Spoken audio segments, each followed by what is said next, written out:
सिंधुदुर्ग किल्ल्यावर जाणारी हीच आहे जेटी।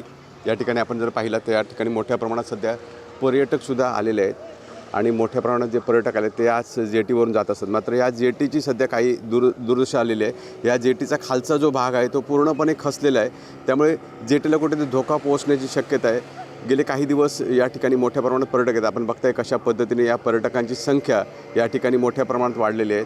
जर बघितलं तर हा संपूर्ण जो भाग आहे तो मालवणचा जेटीवरचा आहे आणि या ठिकाणी जर बघितलं तो सिंधुदुर्ग किल्ला आहे। या सिंधुदुर्ग किल्ल्यावर मोठ्या प्रमाणात पर्यटक असतात, ते सध्या जात आहेत। बघतायत मोठ्या प्रमाणात ज्या सहली आलेल्या आहेत त्यासुद्धा कशा पद्धतीने या ठिकाणातून प्रवास करत असतात। आणि जेटीवर जर बघितलं तर ही जी जेटी आहे या ठिकाणातूनच पर्यटक असतात ते जेटीवरून खाली उतरत असतात। मात्र हा जेटीवरून जो खाली उतरण्याचा भाग आहे तोच पूर्णपणे खालून जर बघितलं तर सुट्टीच्या वेळेला तो पूर्णपणे दिसतो, पूर्णपणे खचलेला आहे आणि त्यामुळे जर कुठेतरी दुर्घटना घडण्याची शक्यता आहे। त्यामुळे जर बघितलं तर बंदर खात्याने या ठिकाणी तातडीने दुरुस्ती करावी अशा पद्धतीने सुद्धा मागणी होताना दिसते।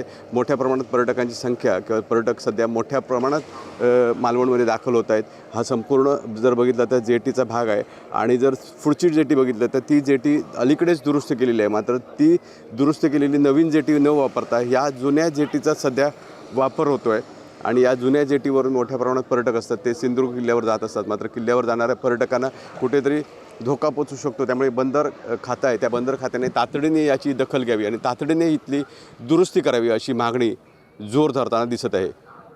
विकास गावकर, TV9 मराठी, सिंधुदुर्ग, मालवण।